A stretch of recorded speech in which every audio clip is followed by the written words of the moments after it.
Welcome to the House of the Hounds, where the Lorehounds, your guides to the Dance of the Dragons. I'm John. And I'm David, and this is our coverage for the HBO Original Series, House of the Dragon, the season finale, Season 2, Episode 8, titled The Queen Who Ever Was.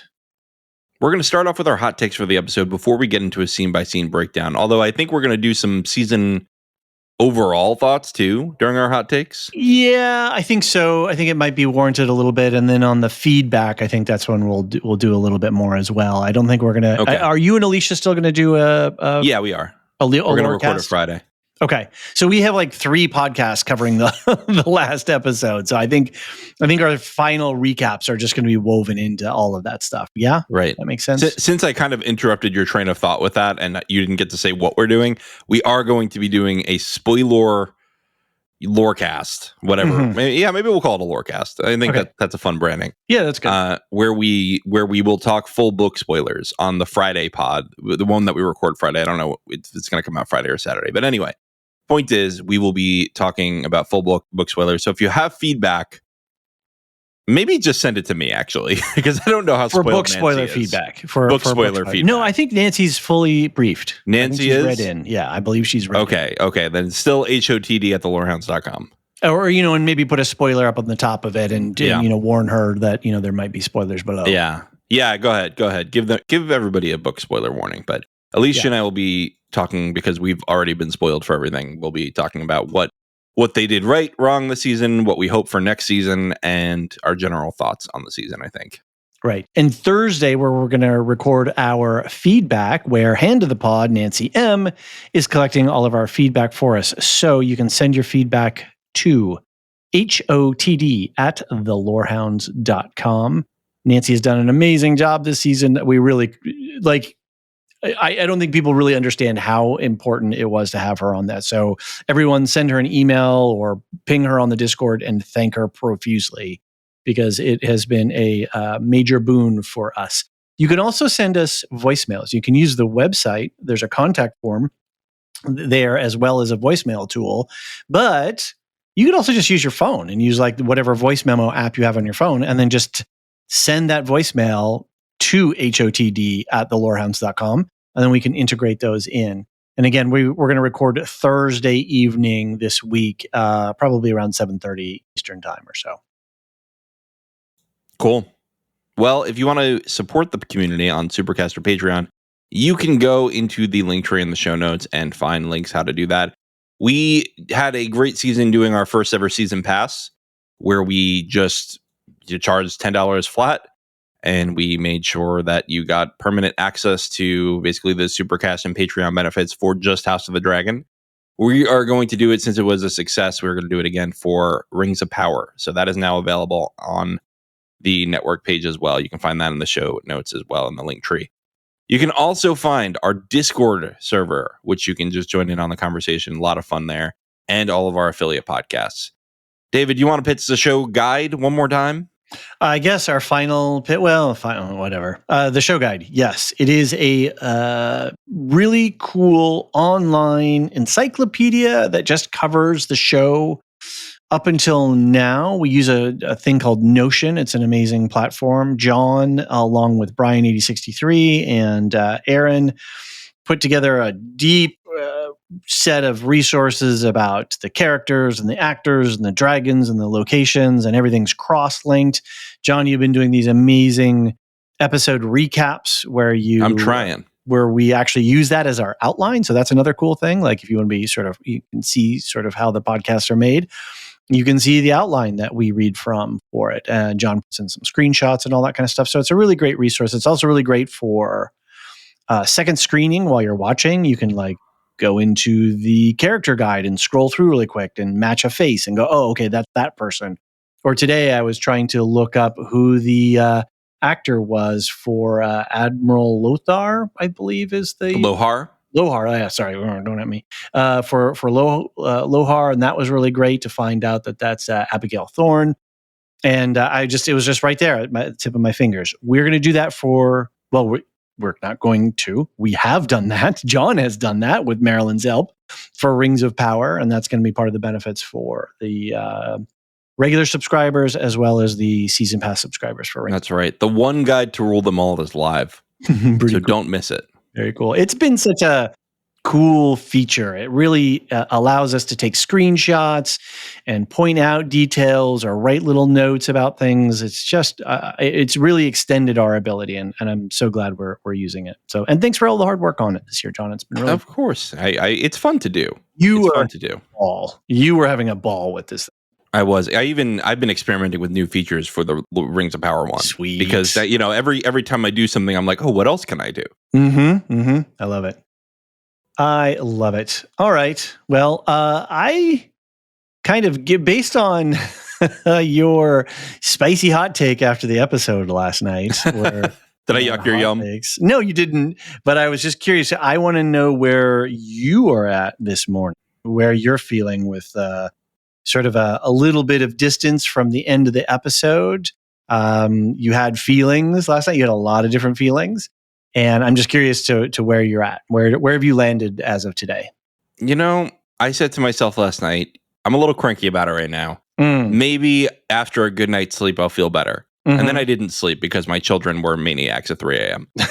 But then I went through the show guide. And doing the episodic recap actually made me feel worse about the episode because I'm writing and I'm like, I only need to write 1 or 2 sentences about this scene. And every other episode, I've been writing a paragraph. I noticed that in the previous episodes. And that was not like me being spiteful about something. It was just me like, there's nothing to say about this scene. This is just a fact. I just saw a fact, or I saw a shot of like the last 6 to 8 bullet points are just a shot of an army or a shot of a person, showing us something for next season. It was essentially a trailer for season 3.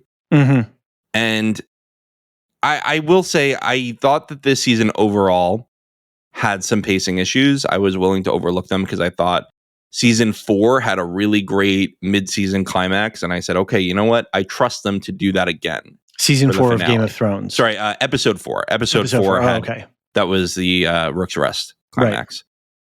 Right. I trusted them again to do that in the season finale. Unfortunately, I don't think they did that. And I don't want to get on the we need a battle for it to be a satisfying conclusion, because I don't agree with that.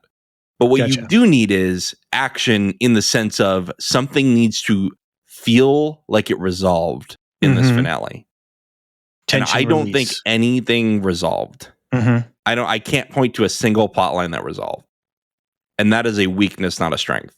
That does not make me look more forward to season 3. And I'll say in part it's because we left season 1 on a very cliffhangery point where we said, okay, that's great. We had a whole season of setup, and now in season 2 we're going to go right into the action. Kind of didn't, and that's okay. But then you gotta, by the end of season 2, you gotta really start wrapping some things up. I don't feel like we did that. So I would say overall, I was at about an 8 out of 10 on the season. I think the finale brought me down to a 7.5 out of 10. Wow. Again, that's not a bad show. No. That's still an excellent show. Yeah. That's still, it's great TV. Well, it's good TV. It's good TV. But I'm not going to grade the show on a curve. You know why? Because it's fucking HBO. This is HBO. If they can't get it right, then nobody can. They have all the money in the world to do this. I know that we have the Zaslav nonsense, but they've got the budgets. They've got the time. They spent 2 years doing this. It's the biggest franchise in the world. People want to work on this. The best people in the world are looking at it. On a technical aspect, the CGI looked amazing the entire season. The practical effects looked amazing. The sets, beautiful. And so what really took away from this show was, to me, the structure of the storytelling. We had some good dialogue. I don't think we had great dialogue. We had, but we had good points in the story. I think it felt like it dragged a lot of the time. I thought that the Daemon thing was going to maybe go to something a little bit more meaningful. To me, again, I said this on the I said this on the hot takes, but you're not going to make me feel something about Game of Thrones season 8. It was not a good season. It was something that literally killed a fandom for years. And I don't know why they insist on connecting everything to that. And do you know why? Because it's like in Star Wars where everything has to connect to Luke Skywalker. It makes it feel smaller, right? Yep. If everything has to connect to the same few people. Especially when you keep using the same sound effects over and over. Oh my God. Anyway, that's a separate You point. with that. But my point is like, let this be its own story, guys. Yeah. Let this breathe a little bit. And then, I really do think something happened where it should have been 10 episodes because they set up some really good stuff. And I don't need them all resolved in the finale, but I need one of them to be resolved in the finale. Mm-hmm. And they really, I thought that they led us to, I don't subvert my expectations, exceed them. That's what I want to say. I'm tired of this subvert expectations thing. I want to be exceeded in my expectations. And that's what a show like Severance does. That's what a show like Foundation has done for me. Andor, instead of trying to keep me from guessing where we're going, let me guess where we're going and then show me something more. And I don't think that this show did it this season. I think we have the potential for an amazing season 3. But I just don't think when you have a show that needs 2 years between each season with the level of CGI they're doing, I don't think you can end a season on a note like this. I think it's a bad mistake. It's disappointing too because I've heard this and I don't know the veracity of it, if this is true, that there was a fall off from season 1 because people were kind of like, do I really want to go? I mean, season 1 was just like a lot of this sort of family drama on this table setting. Like, where's the dramatic tension and release? Where's the tension and release? And if they couldn't do that in this whole entire season, how is that going to affect viewership for season 3? Right? Like, how many people are going to come rushing hard back for season 3? Right. It just felt very cheap to end the episode on a series of montages that are just, here's what you're going to get next season. I mean, guys, this is going to be 2026. You got to give me something now. Because next year we have the Night of the Seven Kingdoms. And these shows just take 2 years to make now. Yeah. Minimum. Yeah. Minimum. At the level that they're doing production at. Yeah. Now, that being said, those are all my complaints, and I wanted to get them out of the way up front. Yes, and I wanted you to have that opportunity. I just want to say something nice about the show before I turn it to you. Is that I do think that they sold a lot of the family drama really well. I really like what they did with all the bastards, all the dragon seeds. I thought that stuff was really great. I really like the way that they gave a storyline from a different character in the book to Rhaenyra. And I really like the way that they're having Kristen Cole sort of change his philosophy a little bit after that dragon fight. There's some really good points, and I really love all the stuff with Aegon. I think that's great. The most of the show I think is operating at a high level. It is just this. There's something off in the pacing and structure of the season, and I think that's on writing and showrunners. That's not on the actors or any of the production or anything like that. Because I think everybody's doing a great job on all of those things. Could even be studio. Could even be corporate level. We don't know. Yeah, but at the same time, like, I don't know. But that's your job then, fight, right? Yeah, exactly. Like, tell a good story. And again, it doesn't even need to be a battle, but resolve something for me this season. Yeah. Anyway, what are your thoughts? I checked in with a few other podcasts over the course of today, just listening in, catching people's hot takes and stuff like that. There's a few more to come, I'm sure. The kind of consensus that it feels like other podcasters are coming to, everybody's kind of coming to, is this was a banger episode 8 of a 10 episode season. I think that's right. If we had 9 and we had some armies and we had some dragons and we actually had some, because we're winding up this clockworks, right? Winding. You got to release that catch so it can, it can sort of, unwind it. Like you're saying, something has to resolve. That tension has to release. And then we would have had a nice cool down episode 10 and just wow, we're really excited. Yeah, this really felt like episode 8 of a 10 episode season. Wouldn't it have been nice to be going right now like, man, that really set up next week. Can't wait to see what happens then. But now, again, it's not a year from now. It's 2 years from now, minimum. Minimum, we're looking at 2 years that we have to wait for that to resolve, or what they just did to resolve.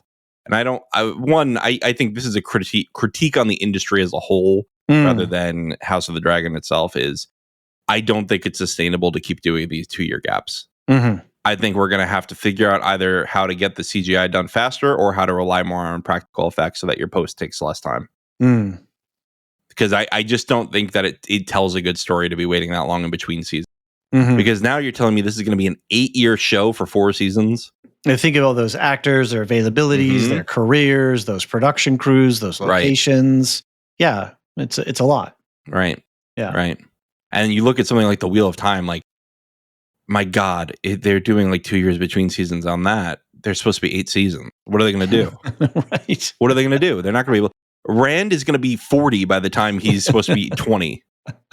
De-aging can only take you so far. Maybe maybe the studio heads are banking on AI for that. Which, I don't know. I just think we are at an interim point right now where the technology is not where they want it to be on the speed of processing these special effects, but they want to push out these shows that are bigger and bigger in scope. And so I think either the technology is going to get faster or we're going to learn to rely on it less. There's going to be some kind of shift, maybe both, right? Maybe some shows rely on it less, some shows rely on it more, but the technology gets faster, or maybe it gets more expensive, but it's still faster. I don't know.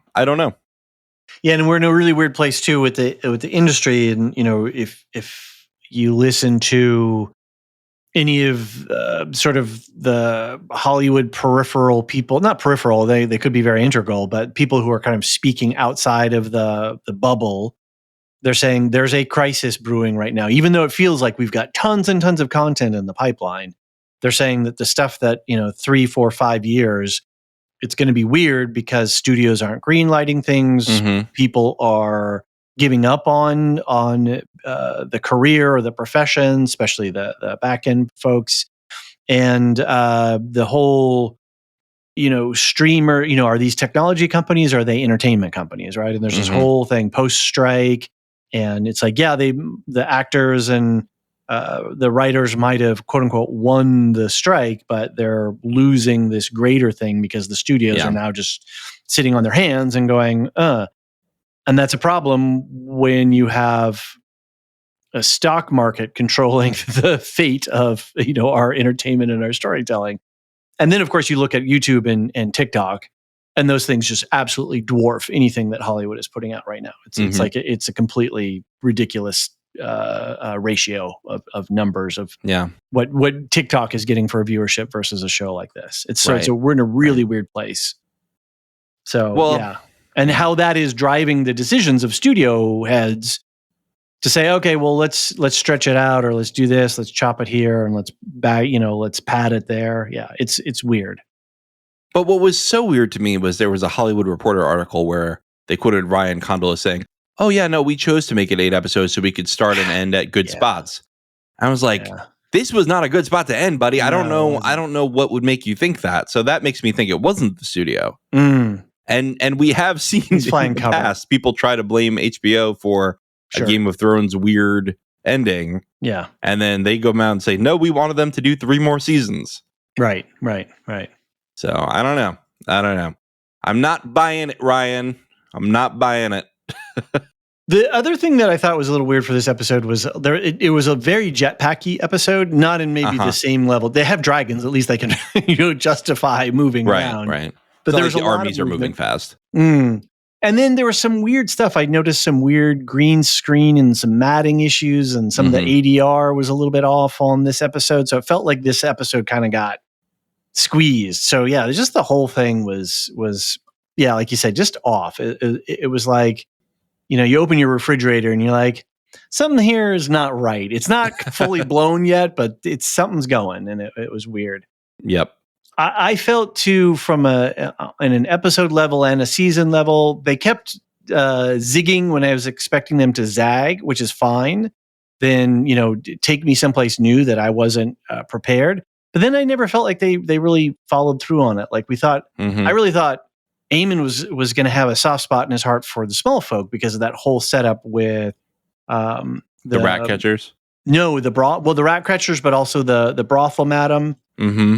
And that sort of that very womb-like mothering situation, and like when you hurt me, when you princess fight, you hurt people like me, and it's like, oh, okay, so they're planting a seed of consciousness in them, and then they zag, and then they say, no, this dude's a monster, or right, and a bit too cartoonish, right? This was another complaint of mine, but I had enough that I didn't want to say it. Yeah, he was twirling his mustache a lot in this one. He's twirling his Mew. Yeah. I kept thinking Rhaenyra, they were like leading to this thing where Rhaenyra's going to have a break and she's going to be really ruthless.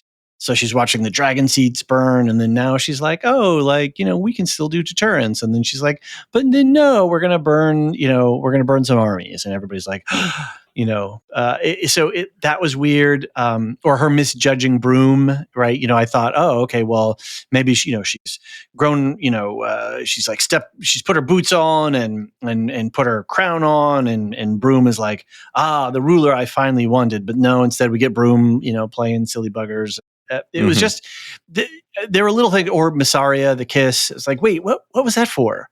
What did that do? Yeah, that again out of nowhere. I have no problem with the kiss, and I have no problem with them doing something with that relationship and going there. But they didn't. Right, they didn't do anything before or after that. Right, it felt so out of place. Just bizarre. I did like in this episode a lot of this. There's a lot of reckonings happening. Aegon's having a reckoning. Corlys is having a reckoning.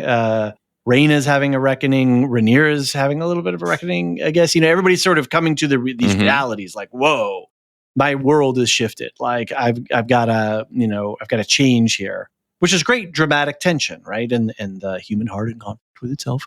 That's the kind of stuff we want. That gives us cool story, but they didn't go far with those things.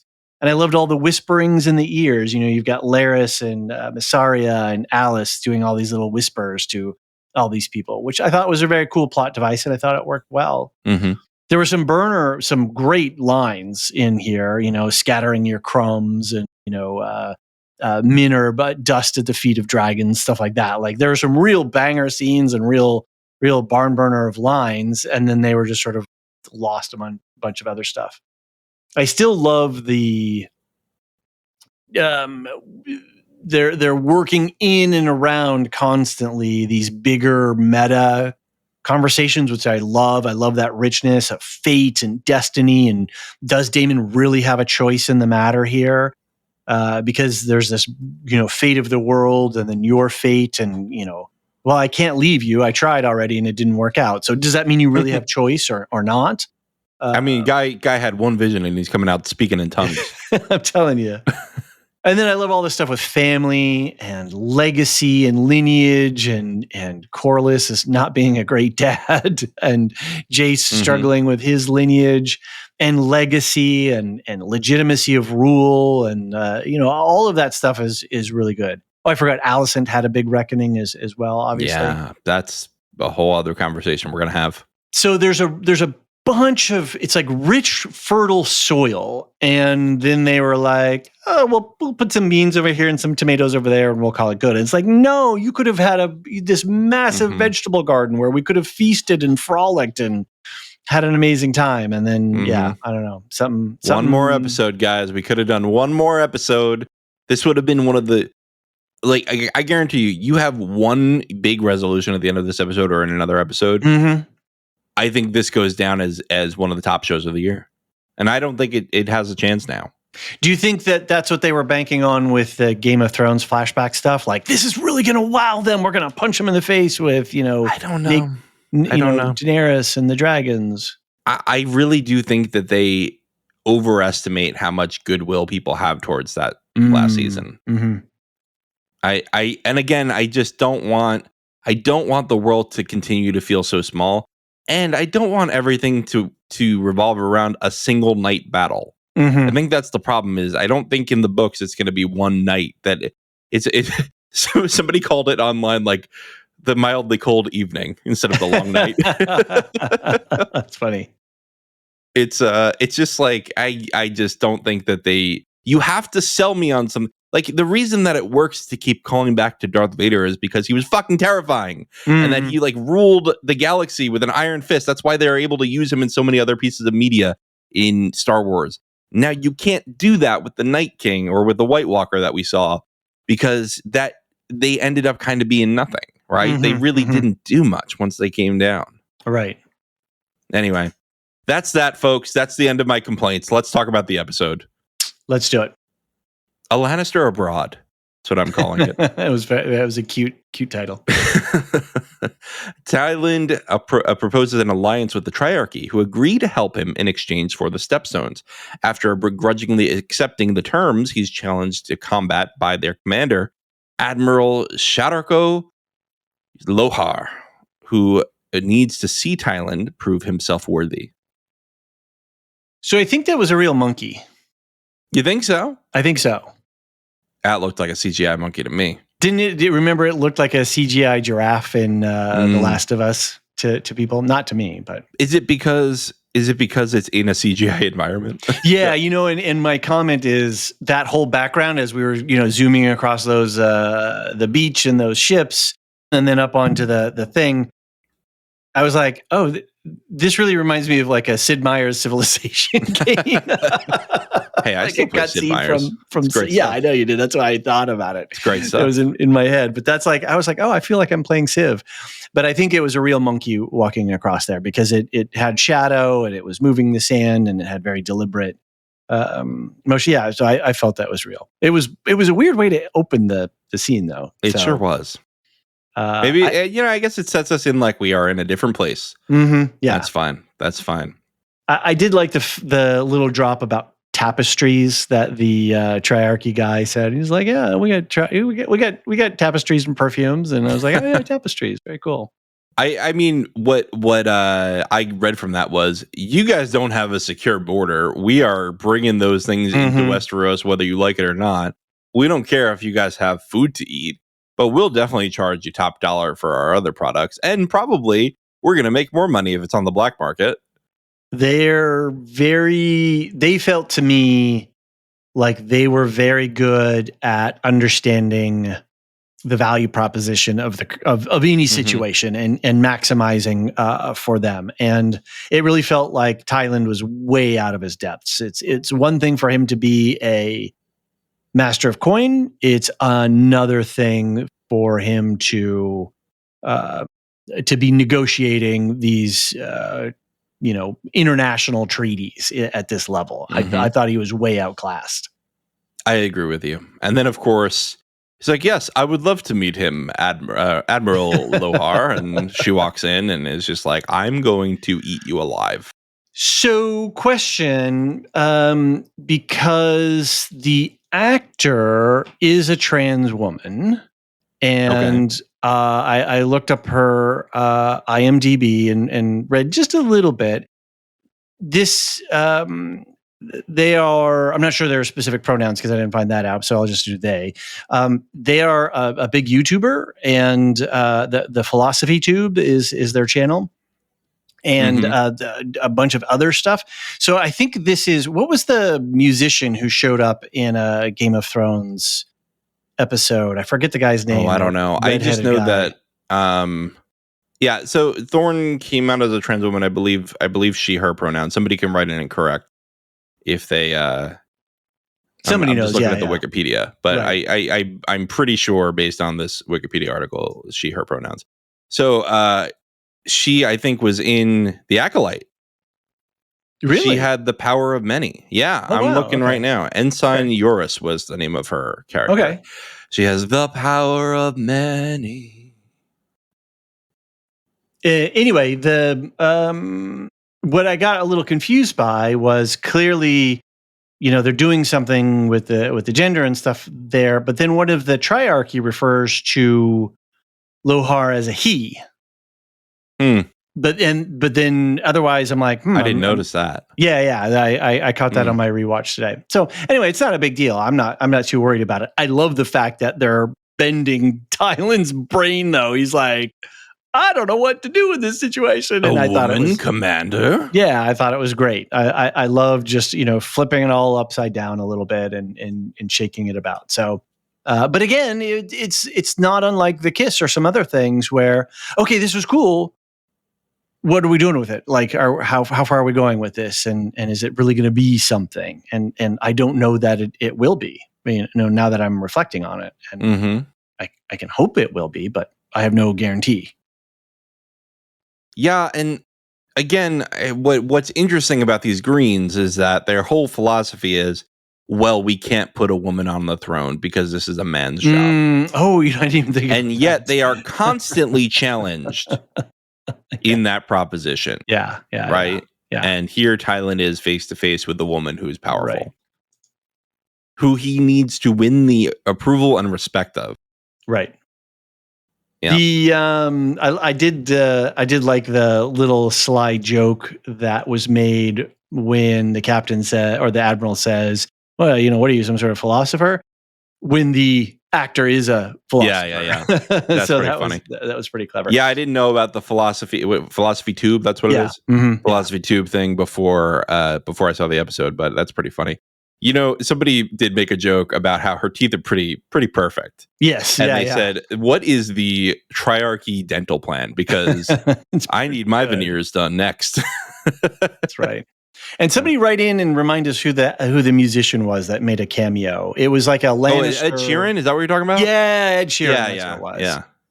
So is this like an Ed Sheeran thing? It was like, why did they pick this actor for this role? I think this is just a character. This is a main character. This is somebody who we're going to see going forward. Okay, well then they cast somebody who is not coming from a non-traditional acting source, right? Like, she's already in the Acolyte, so she's legit now. Once you're in the Acolyte, that's that. That's it. You're that's made. The rule. You're made. No, you got a few years of acting though. You got 2021 to 22. You got Ladhood, 2023 Django. So yeah, it's not nothing. Anyway, okay. All right. Shall we move on to Aemond having a temper tantrum and burning Sharp Point to get his rage out? So Sharp Point, I looked up on the map. I posted a little screenshot in the Discord as well. It's really right up the bum of Dragonstone and yeah, he just got mad right after he saw. That's all that happened. But it's a very important strategic point. And it's in Rhaenyra's backyard. So it's a real FU challenge, and yes, it was I'm mad, so I'm going to go do something crass. But what is his strategic advantage there? Yeah. He's really just, again, I do think we've gone too cartoon with him. Way too cartoonish. Right. And really early in the season, last season, early this season, this whole regret over Luke dying, I really think we had a big opportunity to have a relatable villain, and we've now lost it. Right. Yeah, and that's where I was I a little confused in the. I thought they were going to zig, and instead they zagged, and I thought maybe he would have some sort of balancing of thing. He's struggling with oh well, this is a strategic point. I should nuke it, but hey, there's a lot of small folk there, and some sort of crisis of the heart or something.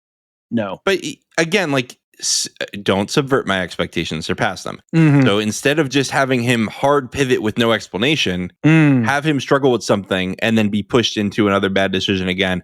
There you go. You know what? Right. I am the bad guy, and I'm just going to lean into that. That's an interesting character. It's not interesting for him to just be like, I guess I'll burn my brother. And show us that arc. Right. And show us the struggle and the tension and the resolution. So right. I will say it looked like it was a great POV with the dragon and the sitting on the back. So visually amazing. And he did look pretty aroused when he was watching the flames burn. But then, they show Vhagar taking off and flying towards the city and people screaming again. And then it went nowhere.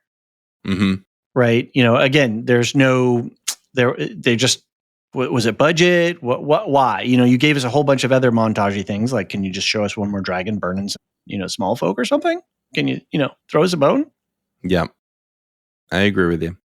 All right. Speaking of bones, Larys asks Aegon to run away. He insists that Aegon must flee to Essos with him due to Rhaenyra's growing advantage and Aemond's increasingly desperate behavior. Aegon makes clear that his penis exploded, leaving him to consider whether life is worth living. You can play that sound clip now. Okay, here we go.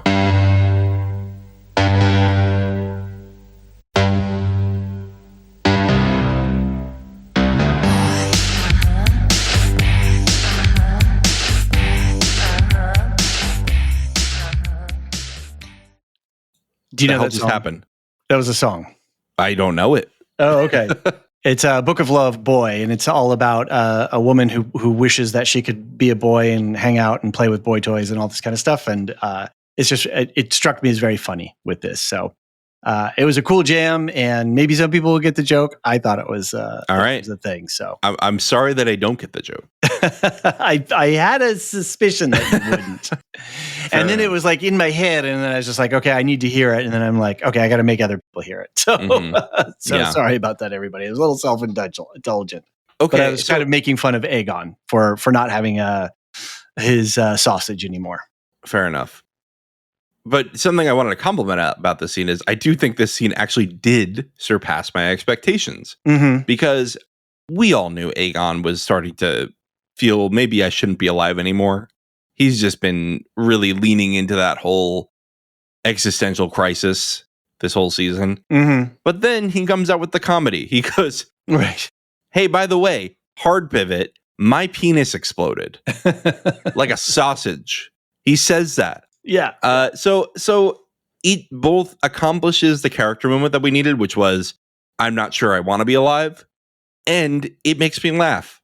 There you go. Exceeding expectations. Right. Tom Glencarney had an amazing season, so bravo to him. And I think Larys has been a good, strong character this season as well. Like, I've enjoyed his arc. So, and Larys is clearly like, if you had any thoughts otherwise, he's clearly behind Aegon. And, why is he identified with him? What is it? Is it, this a sense of I've got a disability, you've got a disability kind of thing? No, it's the that legitimate ruler. It's that Aemond humiliated him in front of the council.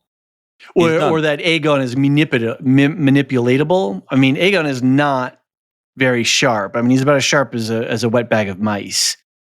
He's clearly, Larys schools him and like, well, yeah, if you arrest him and now you have no dragons to 7, right? Right. Yeah. Yeah. I mean, it's a really great scene of dialogue here. This is one of the better scenes of the episode. I think Larys is an increasingly obscure character, right? Obscure is not the right word. Opaque. There you go. Thank you. Opaque character where I'm not sure his exact intentions here. We know he's gonna carry him across the narrow sea. I do love their little date later on the trolley, right? But yeah, I really wonder what his true end game is here. There's a great setup too in this scene when he's first standing in the room. And I just have to give props to Larys's operational security. He waits till Orwell leaves and he hears the door click before he starts speaking. And to take that beat in a television show like that just shows you who Larys is and how they're playing him. Anyway, he's in shadow. They shoot there's light coming in with the window and he's standing back and his face is in shadow. And it's just a really good way to set him up that his intentions are opaque. We don't really understand who this guy is. And I love the fact that he's moved all his money to the Iron Bank. I think that was very clever. He's been planning this escape for a while. And we know that's true because Simon says so earlier in the season. He's like, hey, we don't have any money because the Lord here, he kept moving money away, anticipating a war. Yeah. So that, I love a little consistency. I love when they see things like that. There's reasons for the money moving around. Good stuff.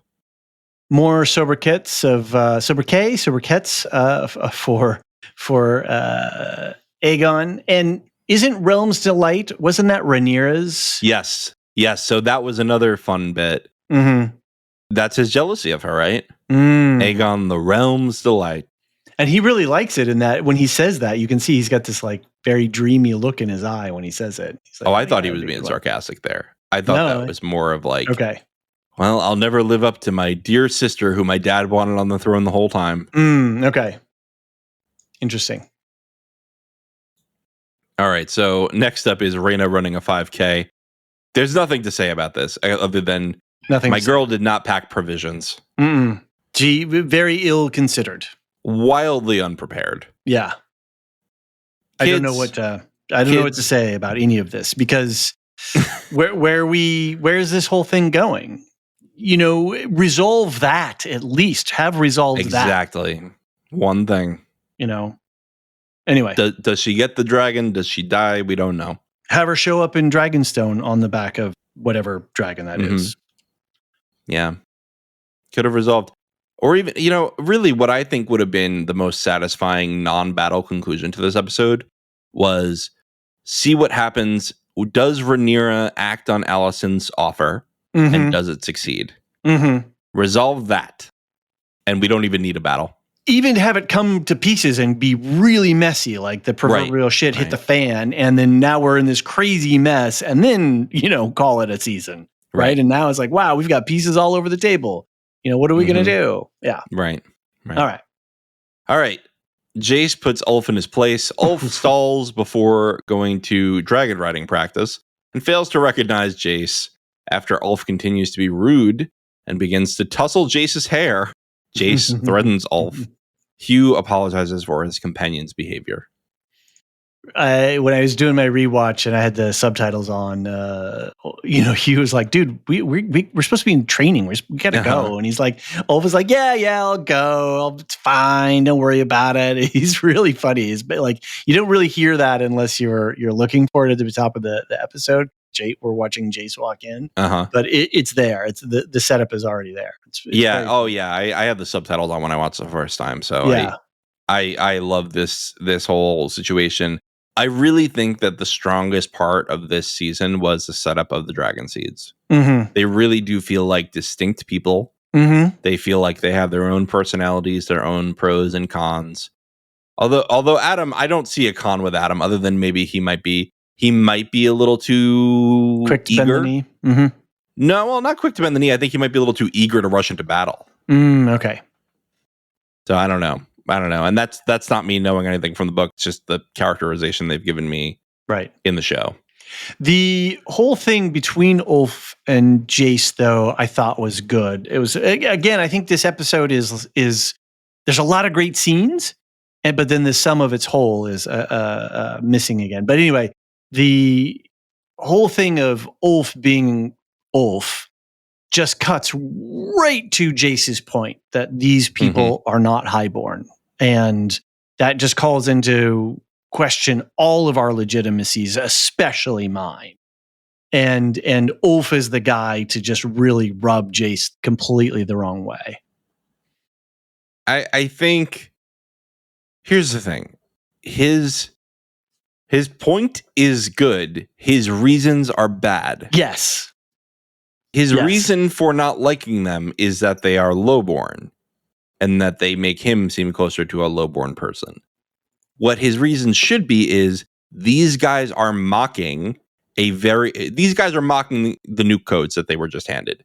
It's like when we have an election in this country and we want to elect someone serious to hold the nuclear codes. Sometimes we get concerned if that person doesn't seem to be taking it very seriously. That's this right now. This is a lethal weapon. And those two have dragons that are bigger than any of the other dragons they have. So let's say you take down Vhagar. What's the next biggest threat? Hugh and Ulf. Right. It's dangerous. And Jace has a point there, but it has nothing to do with their heritage. It has everything to do with their temperament. Yeah, he even gets into the whole, like, this is a sacred inheritance, which is why the dragon masters, the dragon keepers were like, no, we're out. This is ridiculous. Yeah. This is weird. But your hair's so dark, Jace. No one's going to doubt we're Targaryens, but you. I know, you guys are probably talking about this on the Lorecast. I've seen a little chitter chatter here and there that Ulf is as odious as he is on screen as he is in the books. He's just kind of a drunkard, right? He's just kind of a sleazy drunkard. He's rude. He's obnoxious. He doesn't have manners and doesn't seem to be taking this whole thing seriously. Yeah. And it's only when Jace calls him to heal, like, or later when Adam even says something like, no, Jace says something because he talks about sharp point. No, Adam says something to him too. He says, there's plenty of time to see which one of us is a coward. And Jace says, yeah, sharp point just got torched. So are you Are you going to be able to handle that kind of? Right. So Corlys is back, and he's ready to give sage advice and rename his ship. Rhaenyra tells Corlys she hopes the new dragon advantage will be a deterrent. Corlys, along with the rest of us, rolls his eyes and tells her Aemond is not going to be deterred. Strike while she can. He renames his ship the Queen Who Ever Was. No, he says the Queen Who Never Was. I thought it was the Queen Who Ever Was. No, I thought I heard but that's never the name was of the episode, right? Is Queen Who Ever Was. So it's a play on it's a play on the episode. Huh. Yeah. Huh. All right. I'm going to change it right now live in the show guide. You're hearing it now. There you go. The Queen Who Never Was. I guess so. Listeners, you'll remember that was the sobriquet, if we're going to go back to that word, for Rhaenys, Corlys's now deceased wife. Yeah. As she was passed over at the Great Council in favor of Viserys. So I have a question, and this is not a rhetorical question. It's just sort of like a more WTF question. What is the Hand doing about to go out on blockade? He should be. He's got other things to do than to be like captaining a ship. I just find that very strange. However, I do think his advice is correct, which is strike quickly. And it really annoyed me that Rhaenyra was sort of in this, we have deterrence now mode. It's like, it really frustrated me because it wasn't part of, the arc she wasn't moving forward. And it's like, oh, no, we're, so it was really annoying. But what was satisfying was she took the advice. Yes, that's true. She did take the advice. The next scene we see with her, she's taking the advice, which is really, I think that's satisfying character growth. And you could see even in that moment, she's doubting what she's saying. Like, I really want it to be deterrence. And he's like, look, kid, I've known you for a long time. I've known Aemond for a long time. You're not going to deter this kid. Go hit him where it hurts. Yeah. She right away is just like, I know you're right, even though I don't want you to be. And that's good writing. It is. Yeah. It's a confusing episode, I think, for me. It's a little bit of whiplash. Yeah. Next up, Broom makes a move. He arrives at Harrenhal and offers to serve Daemon, as he believes Rhaenyra isn't fit for the job and that the realm needs a king. Daemon calls him a turncloak, but takes no action. Did you like the winds of Harrenhal being like, traitor? Yeah. I didn't catch that on the live watch, but I caught it on my rewatch with the subtitles. And I was like, that was interesting. I really like him when he's like, what the fuck was that? He turns around, doesn't know what it is. I did like learning the fact that Craxes enjoys a little bacon for breakfast. He loves it. Yeah. He loves it. I didn't catch that, actually. Yeah, that's when the one of the River Lords is like, our sheep got sold by somebody else, and I've only got pigs. And Daemon says, yeah, bring him.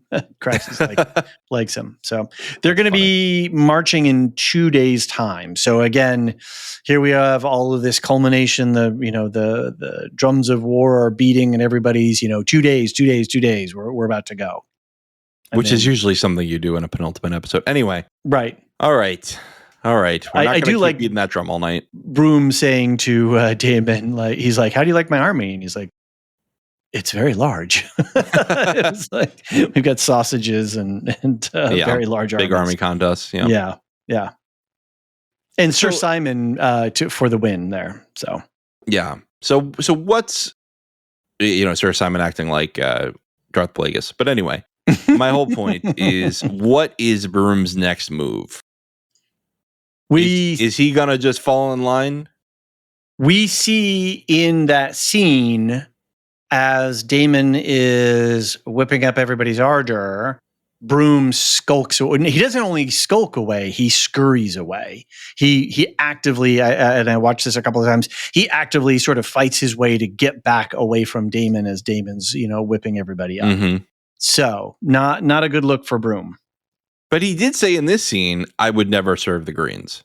He made that very clear. Right. So what is his move? I don't know, but he's got to be careful of Daemon because, Daemon's, heel turned the other way now. So, he's worried for his safety is the way that I read that final scurrying away. Yeah. You know what else? I've never seen Daemon be towered over before. And Broom's tall.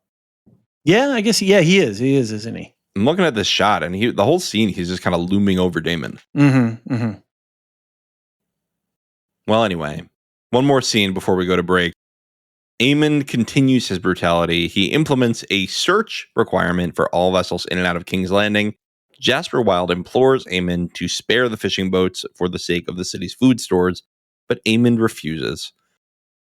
The only thing I really took away from this scene is that Aemon is building the bonfire underneath King's Landing. And again, a zig where we zagged, we were building to that with Mysarea's mission and, whispering around the town and getting that riled up, getting everybody riled up and then sending in the relief boats. And the only thing that ended up resulting in was a little cut on Alicent's cheek. And Helaena getting a little shook. So, yeah, he's going to do that. We know that the results are going to be bad for the small folk. So I don't know. There's not much more to say about the scene. Yeah, I think he's just going to keep building up the pressure under himself and under the Greens. Yeah. Now, the one thing that the Blacks did that might undercut their position in King's Landing is they did kind of kidnap all the blonde-haired people, didn't they? I know that it was a voluntary thing, but if you're starving and they say, "Hey, come ride a dragon and you can be a lord or a lady," I think you probably go. Yeah, I think so. And when the dragon siege show back up on the backs of dragons, those are going to be interesting folk hero stories, right? So. Any other thoughts on Aemon's scene here? No, that's really it. Like you said, there's just so many scenes where it's like, okay, one bullet point. Like here, it's a fact. Point. Yeah, it is. It's just like a fact. Right. All right, let's take a quick break. Cool. And we'll be back soon. We'll be right back with more House of the Dragon.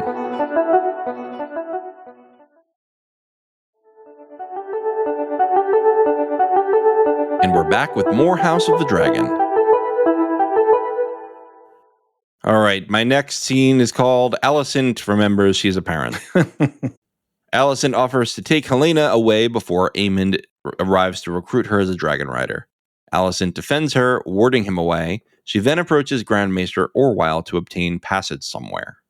I didn't say this before when we were talking about the Aegon scene, but Orwyle is a good man. He's been a really solid character, navigating a really tricky situation and just managing to keep his head and to, get his job done.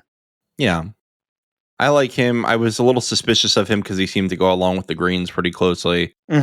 At the same time, I think he's just kind of trying to survive, and I respect it. He's just trying to be, hey, look, I'm just the Grand Maester. I got my masterly things to do, right? Chain's heavy, and I don't have any time for your bullshit. Greens. I thought this was interesting. One part of this scene was interesting where it was really Helaena speaking to Alicent's inner state with a number of things, and Alicent could I think part of Alicent's coming around, she went on her little nature walk, but then also, and then there's another thing. Oh man, I feel bad because I just feel like I'm piling on to the episode.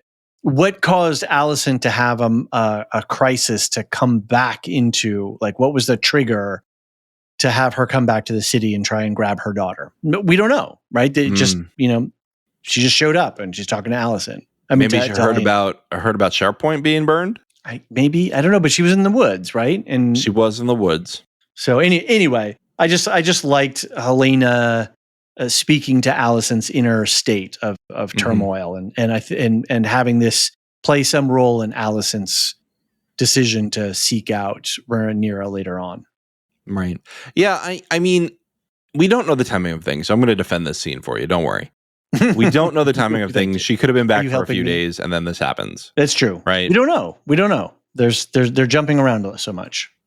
And I don't think they need to really spell out something like that. I think that's fine. That's fine. I will say we see Alicent in blue again. She's continued to wear blue. Something my wife, Maya, who showed up on the pod once, something she brought up is, wasn't that the colors of her mother's house? And I looked it up. In the show only, it looks like in the show only, her mother was from House Florent, which has blue flowers around a fox on the sigil. Okay. So this is all, I want to be like my mother and not my dad. Right. I think that's nice. She no longer has Otto or her husband or her children really there. So she's sort of suddenly free, right, of all of those constraints. Right. So she's reverting to that. Did you see how Helena was kind of smiling when she was thinking about getting out of the city? And I liked the comment she says to Aemond, I won't burn anyone. Like, with the subtext being like you did. Well, later she abandons the subtext anyway. Yes, so. I know. But at least in that moment, it was I'm not doing what you did, my friend. That's not that, my brother. That's not what's happening. Right. Meanwhile, Orwell is getting all the secrets of everybody. He's going to book her passage, and Alicent's been busy. I wonder, does Aemond know about any of her movements? Because it seems like she's leaving a pretty big trail. This is a very leaky kingdom, keep and city. Yeah. The spy network is not great. Yeah. And again, spy network. I do think that's one of the complaints I've had about this season is the Larys spy network has just vanished. Yeah. There's just nothing there. You know what I bet it is? You know what I bet it is? He put them all in Alicent's quarters. So they're too busy trying to draw sketches of her feet. So they were building that up with her handmaidens, and then last season they were building up his little network with the little bee things on the on the lapels of his guys. We never see them again. So. Yeah, they're kind of letting go of threads here. Yeah, that I wish they wouldn't. Even just one scene this season where we see some hint of those insect symbols, I think that would have been cool. Or like giving him giving a couple of orders, go do this, go grab that person, something. And again, we're talking about can we use budget to excuse some of these shortcomings? I don't think you can for that. That's just writing. Yeah, that's just writing. Yep. All right, Kristen Cole took a freshman philosophy 101 course, and he learns what nihilism is. Gawain tries to challenge Crystal over his sister's honor, but Cole is unfazed. He talks about the pointlessness of their lives in a war between dragons and depresses Gawain into defeat. How did Gawain come to the conclusion that he needed to put a sword next to Cole's neck? I don't know. They don't. Cole was sniffing sniffing his sister's boob sweat. But she gave him that favor openly. He asked for the favor of the queen, it was in the open. Yeah, but has he ever sniffed it in public before? Yeah, okay, that's kind of weird, but I don't know. Does that give you an excuse to, challenge, your hand of the king and King's Guard, Lord Commander of the King's Guard? I don't know. It just seemed like a little out of the blue that he just, how he's out in the woods. Like, how did he figure that out? I think he suspected, but what is his evidence to actually do that? Anyway, I don't want to nitpick too much on that. I think relative to the rest of this episode, this was one of my more favorite scenes. Yeah, I think I think Cole's nihilism is great, and I love the fact that Gawain just has to sit down at the end. He's like, "Oh, you're right." It's like he just gave him an edible. He's like, "Oh, man." And great writing. Men are like dusts, and it's just all of that stuff was really good. I want to talk about Cole's worldview here, that all men are corrupt. Mm-hmm. Do you believe that? Because I don't. I think Not all men the way he believes it. All men are corruptible. Mm-hmm. I think it's I might get in trouble for saying this. I think it might be a feature, not a bug. It's something that's built into us because it's just time and time and time again as we look at human history. The susceptibility to power and the excesses of power are all just pervasive. We've never been able to shake it, no matter what systems and structures we try to put into place. You give somebody enough power, and it doesn't go well, generally speaking. What I'm thinking with him, he seems to think once you've sinned, may as well lean into it. Based on the way he's talking. Oh, well, all men are corruptible. All men are corrupt. Oh, they don't stick by their vows either. And I think that, okay, I would agree that nobody follows all the rules 100% of the time. People speed over the speed limit, right? Like just little things. But that doesn't mean, like, just because you go 10 miles over the speed limit doesn't mean you need to run somebody over with your car. You know what I mean? There is a moral relativism there that he's completely lost the plot of. Yeah, agreed. What does he say? What is it here? Honor is a mist that melts in the morning. For you, Cole, I don't think that we should hold people to the standard of perfection, but we should hold people accountable for what they do. And he's never been held accountable for what he's done. Right. Not once. Right. He goes, oh, well, she saved me twice. It's like, oh man, you just don't get it. Like, just because you broke your oath of chastity did not mean you needed to kill somebody at a wedding, did not mean you needed to seduce the queen and break it again, did not mean that you had to launch a 20-year vendetta over a woman who rejected your advances. Who spurned you. Yeah. I just don't, and it did not mean that you had to send the Eric twins to their death. All of these things that were choices at every single point. And he just goes, well, I made this one mistake outside of Rhaenyra's chambers once, so now I have to keep making the wrong choices. No, every day is a new choice. Every situation is a new choice. And this guy just straight up sucks because he just gave up the minute that a girl said, I'm not into you.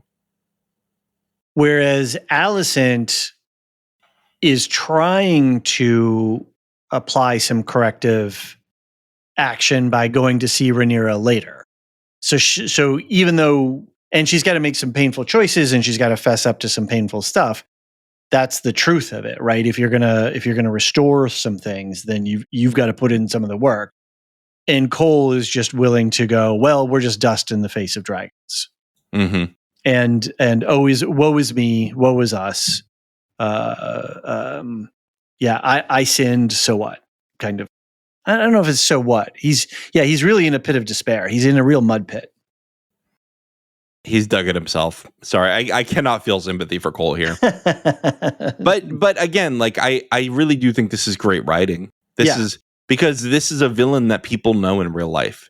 These people who give up after making a mistake and say, sure, right, that's the end of it. I'm going to just keep being a bad person. I'm going to lean into it. Because again, I truly don't believe there is a person who is born a bad person. I think we all make choices, and we every single day, no matter what you've done before, you have the choice to do something good today. And he does not believe that. He believes that once you've done one bad thing, you got to keep going. And he's done a lot. I mean, he says women have brought me grief after grief. So no. No.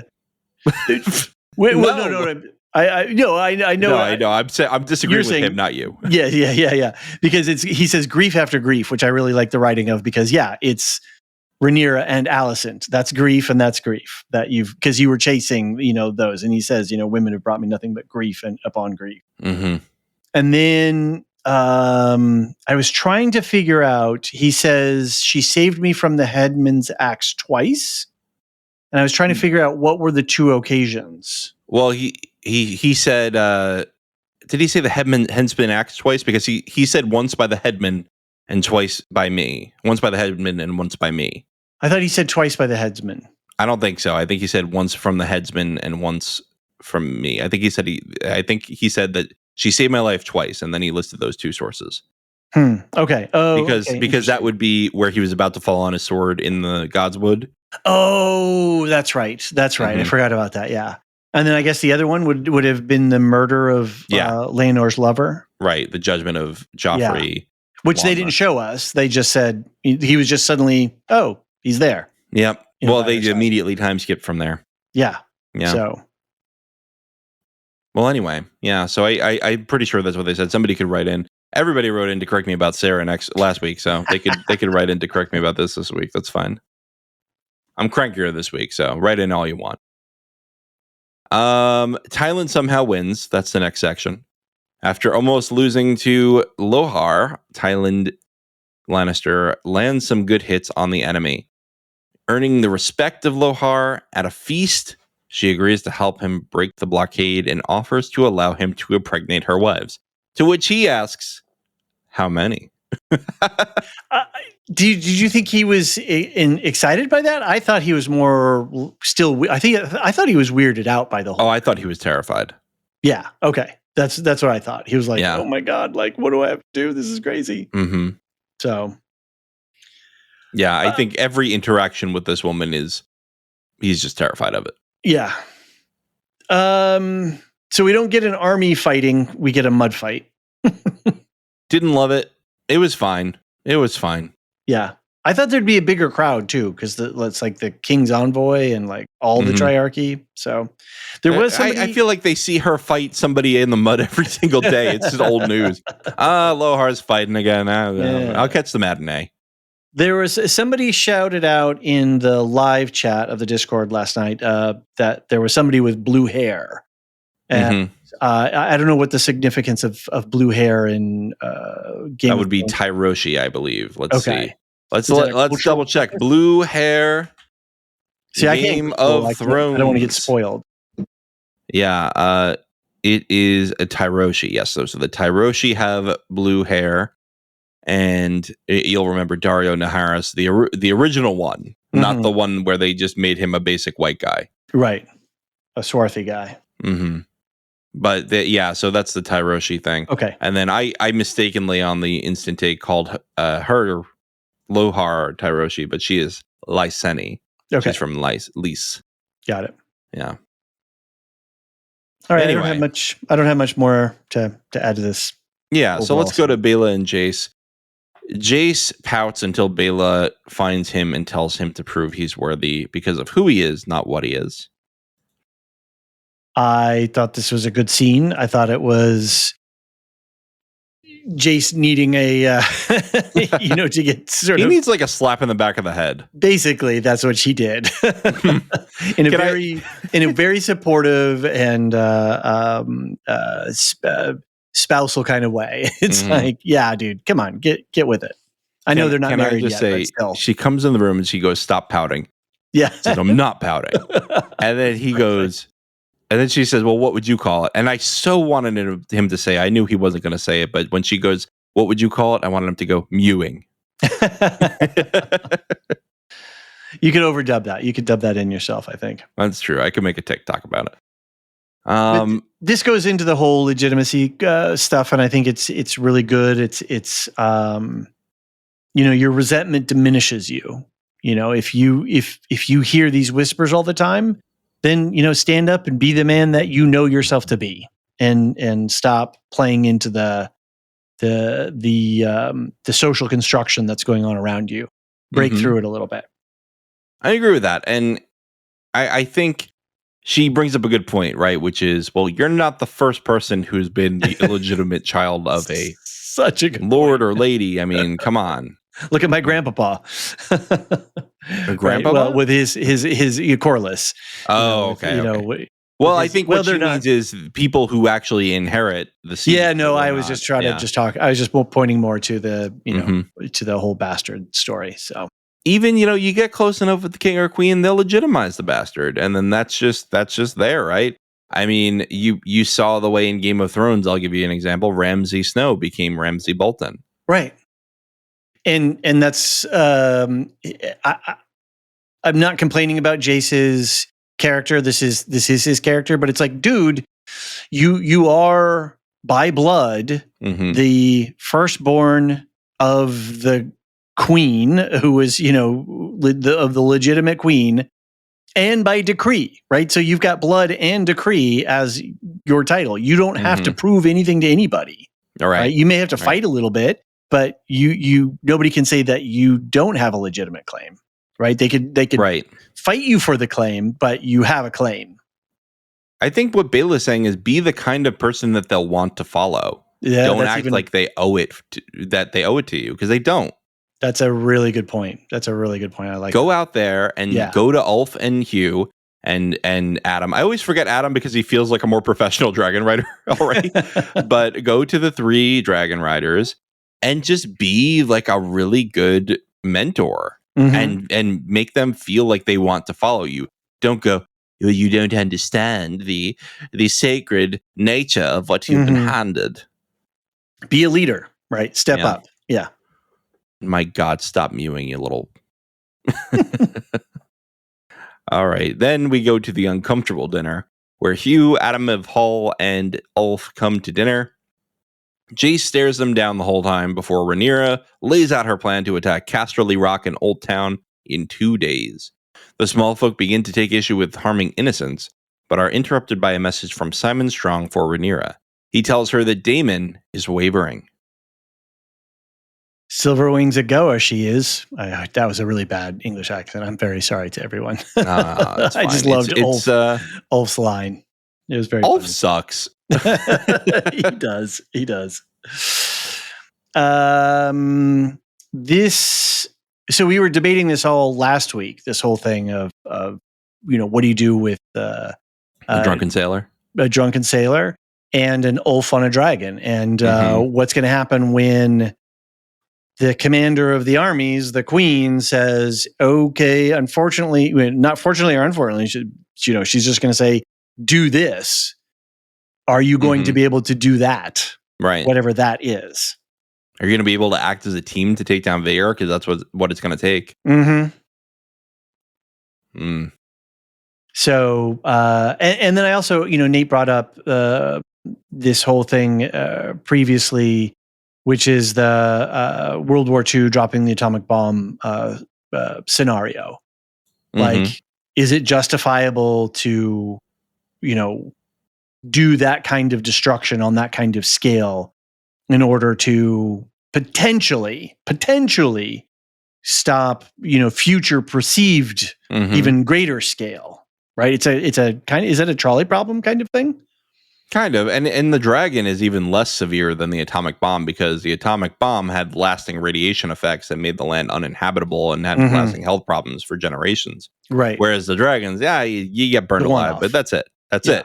Whoever dies in that aftermath, immediate aftermath, that's the damage. And you could probably gain capitulation pretty quickly by a couple of strafing runs and people would give up, right? Yeah. I think you go there, you just show up with a dragon and they will bend the knee. If Jason Lannister is not there, they're just going to bend the knee. Right. When she leaves and she pulls Adam, and then later we learn that, he's flying air patrol for her. Do you think Adam was the right choice of all the people that she could have picked from the table? Yes, absolutely he was. I agree.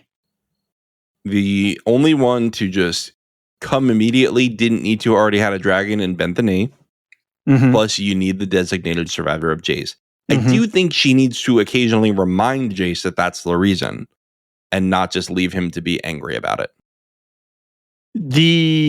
What about Bela? Would she have taken Bela as a potential? Well, she's supposed to be queen next. Because I thought Bela was a better, like if you've got Jace there, having Bela with him is easier to manage Hugh and Ulf. Or do you want to avoid the complication of bringing Daemon's daughter? Oh, didn't think about that. That's accurate. That's right. I think that's why. So I really liked the fact that Rhaenyra's decision making in that scene, like we can deconstruct it and go, oh, that was a really good flash leadership decision. She knew exactly who to call on. She didn't even have to really think about it. She looked, she's go, oh, Adam, you're the guy. Come on, let's go. No. I really liked that. That showed me the competent leader that she's becoming, and I just enjoyed the efficiency of the scene, I guess, in that way too. Sure, yeah. Oh, yeah, I agree with you. I don't think that dinner went well after she left, though. Jason's like, I'm going to take mine to my room. My little birds to my room. You know that Ulf was living it up with that servant, though, right? He's just like, give me all the wine, leave the flagon. Just bring it. Bring it all. Bring the dessert. Bring everything now. Just bring me all the courses now. Yeah, yeah. All right, Alice Gets to the Point is the next scene, which has about 1 million images, which some need some alt text because you added them later. But that's okay. I'm here to help you. Daemon touches the weirwood tree and watches season 8 of Game of Thrones. He sees the White Walkers, Daenerys' eggs, Daenerys hatching her dragons, and a vision of Helena. And more. You want to go through all of this stuff? No, we don't need. I don't think we need to go through all of this stuff. Why not? We're on a podcast. Yeah, I know. What's his first image? Actually, I don't know. I don't recognize that other than him touching the weirwood tree. Yeah, so that is. Let me scroll down to that same spot. Who is that? That was somebody in a tree? Are you talking about the random target? Yeah. Who is that? That was some watcher in the tree, and they had a birthmark on their cheek, and then that's what the raven sort of popped out from. Brynden, I'm trying to think. Brynden Rivers. All right, I'm not going to speculate because I'm not sure. So somebody write in with this. Fair enough. I think I liked the callback to some of the Game of Thronesy stuff, but the it was so sort of on the nose in some way, and it really was that. Hey, everybody, remember Game of Thrones? And were they overplaying it for the people who are like a little bit peripheral, or could you have compressed that down and made it a little bit simpler? Like, so having watched all the shows, like I know who the blue-eyed White Walker, people are. Like I would have loved just a flash of blue eyes and maybe a dagger and maybe a dragon's egg or something like that. I didn't need this whole synopsis. I just felt it was a little too indulgent. Yeah, but Daemon didn't see all of season 8 yet. That's the problem. So, yeah, I don't know. I have really mixed emotions because when I was watching it, I was like, oh, cool, boom, boom, boom, oh, cool, cool, cool, and then I'm like, but really, did we really need that? I don't know. I think it's one of those things where different people are going to have very different reactions depending on what their opinions are of Game of Thrones. Yeah, I'm not going to do it again. But I'm just going to say, I think some people are just show watchers only, and they will have a fun time being like, oh, look, Daenerys. Oh, it's connected. Sure. That's going to come from them, right? Yeah, memberberry stuff. Yeah, that's fine. It's fine, I guess. I just think it makes the world feel smaller. But again, that's a preference thing, and I don't want to litigate it much. I do want to talk about two things. You brought up the tree little spooky thing. Clippity cloppily. Yep. The antlered. What is it? The subtitle said antlered human shape clip clopping grumbles. Yeah. So that's the children of the forest, right? Yeah, I don't know anything about them. I know that they exist. I know that there's some sort of stuff with them, but I don't know. I would need a maester's lesson to know more. Well, they or is it the Green Men? Green Men. Game of Thrones.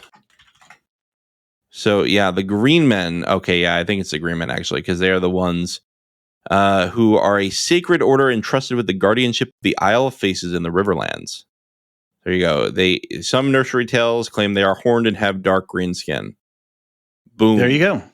According to Old Nan, Green Men ride elks and sometimes have antlers. So that looks like this is a Green Man. Very exciting.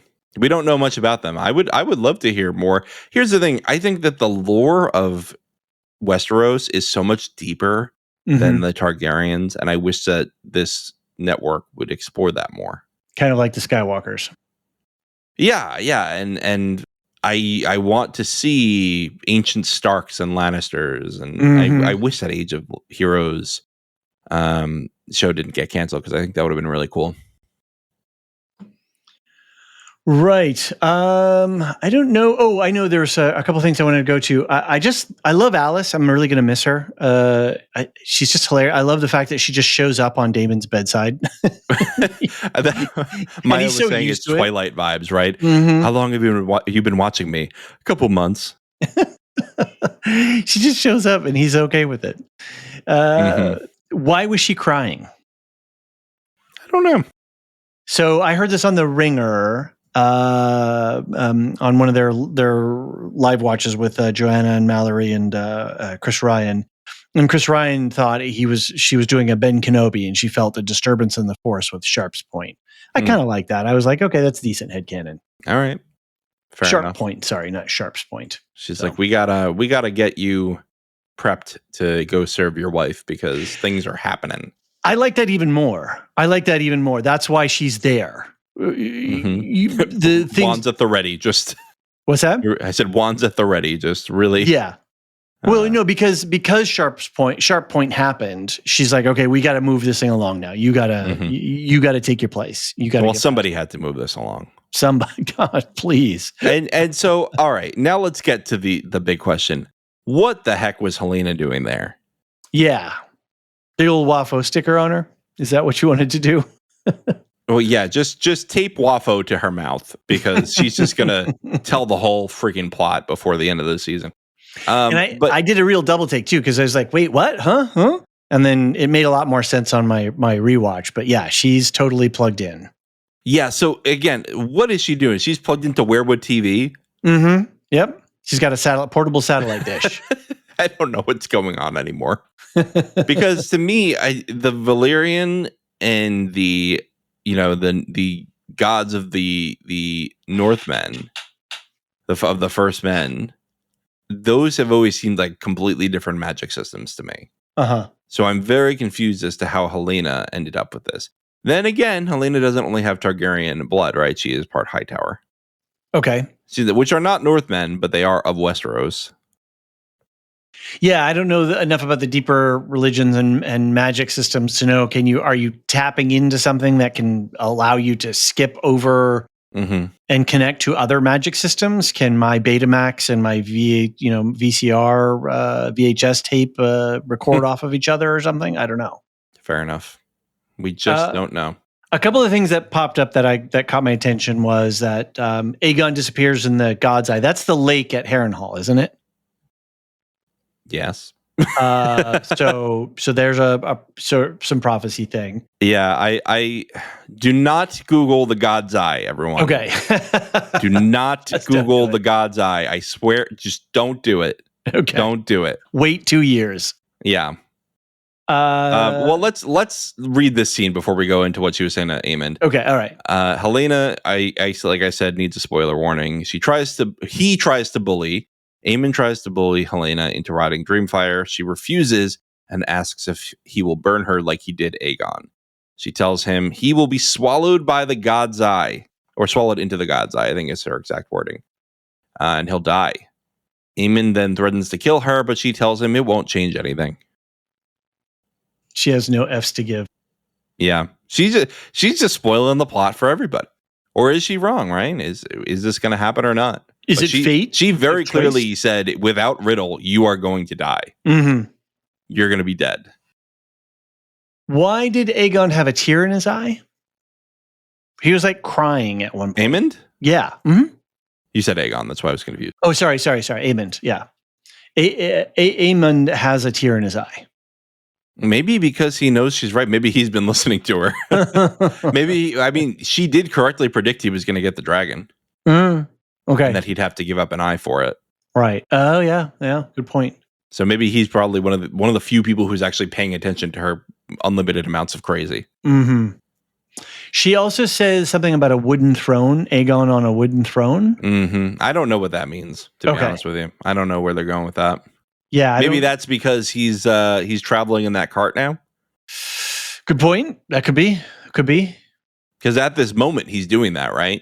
Mm-hmm. And will he be on a wooden throne in where are they going? Bravos? They're going as Essos. They just said Essos. They didn't really give. Well, they did say the Iron Bank of Bravos, but that doesn't mean that they have to go to Bravos. They're going there. I did like the way that Larys said. He's like, well, we can live well. We'll be okay. You're not it's not going to be like you're the king, dude. So I would watch a sitcom about this. Come and knock on our door. We've been waiting for you. All right. So, yeah. I mean, the God's Eye, she mentions it. Just do not Google it. You can look at a map. It is a big lake. I believe it's the largest lake in Westeros. Somebody could write in to correct me if they want. I believe it's the largest lake in Westeros. Okay. And it is just below Harrenhal. Right. Mm-hmm. And I believe later we actually see a view of it. Oh, I missed that. I will point it out. Yeah. I will point it out because I took actually, it's the next scene. Okay. It's what I call Rhaenyra checks on Pookie. Oh, yeah. There you go. It is right there, isn't it? I believe that's the God's Eye that we're looking at. That's nice. See, there's a nice little connective detail, right? She mentions it in the previous scene, and then we see Rhaenyra flying over it. Boom. Mm-hmm. And so Rhaenyra brings Adam to fly on Syrax and Sea Smoke to Harrenhal. There, Rhaenyra challenges Daemon to declare his loyalty. He kneels, along with his followers. Alfred Broom kneels, but sulks into the crowd afterward. I like the fact that Rhaenyra, well, I mentioned this before, that she brought a wingman while she's out on this mission. That was smart. Thank you. I just appreciate that. And then my other thought is hashtag dragons are cats, are really cats. Because what do? Just sleep all day, and then another one comes around and they get all frisky. They just, what do dragons do? They sleep all day. I love Caraxes basically being like, hey, haven't seen you in a while. What's up, y'all? What are you two doing? Were you a little shocked that none of these rivermen, these soldiers, they'll just kind of stop and stare at her and not drop the knee or anything? They're just like, I'm pretty sure they were unclear on instructions. Mm-hmm. Right? Like they didn't know if they were serving Daemon or Rhaenyra. And that's why she says, who do you serve? She calls him out. She's like, you got to make this clear right now. And he comes up to her. He starts trying to approach her softly, and she takes a step back and says, who are you sworn to? And I thought that was really smart. It was and good. It made him come in and do his whole High Valyrian thing. But I liked that. So usually they speak in High Valyrian when he's trying to be intimate with her. Here it actually felt like, all right, let's talk about the family secret for a minute, and then we'll go back to Common's tongue. Right. And it was I thought it was well acted and well written, this scene. And it was well shot as well. And I did get a little feels when he took the, I won't lie. I did it. Yeah, great scene. Feel good about that. Overall, great scene. I see, as much as I didn't really like the flash forward scene, I think I like the result of it. Is that Daemon is kind of forced to be loyal here. It was a real slow glide slope for him to get to this point. He had to get to this point. He had to unload he had to go through a bunch of therapy to be able to actually get to the point where he could hear the message of the Song of Ice and Fire and understand his position in it. And I'm fine with that arc of that story. I think it's great. And then it was just like this questionable, like, why is this so slow and taking so long? It's a very, very, very, very slow glide path.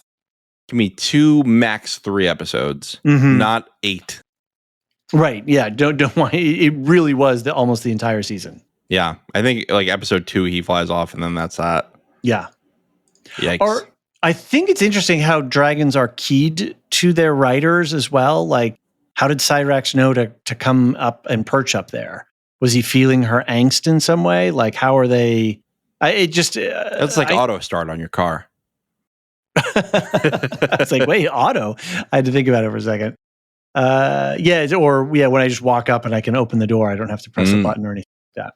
Oh, fancy pants, Rich McGee over here. Yeah, check me out. Riding in style. Simon's reaction was priceless. That open mouth, like he was like, whoa. Yeah. He's like, I don't know what's going to happen here, but I caused it either way. He's I don't know. He's not the MVP of the season, but he's been a delight and a joy. I will miss him for these next couple of years. Yeah, good guy. Good guy. Shall we go over to the Valerians? Yes, we shall. Alan is ready to speak his mind when Corlys criticizes Alan's leadership style and tries to, quote, help him. Alan speaks up about his childhood of poverty, starvation, and shame. This line, scattering crumbs of your favor, man, that just burned so brightly. That was like, wow. And to see him after all this whole season just sort of holding his composure, and then to see him tear off the lid and just give Corlys what for, like it felt very cathartic.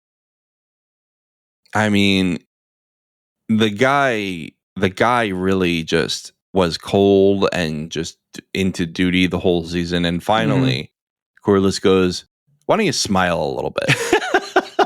You know?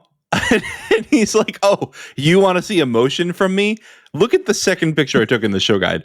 Dude has a deeper frown than Florence Pugh, who has like maybe the most famous frown of all time. That is a stink face. That is a real stank face. Yeah.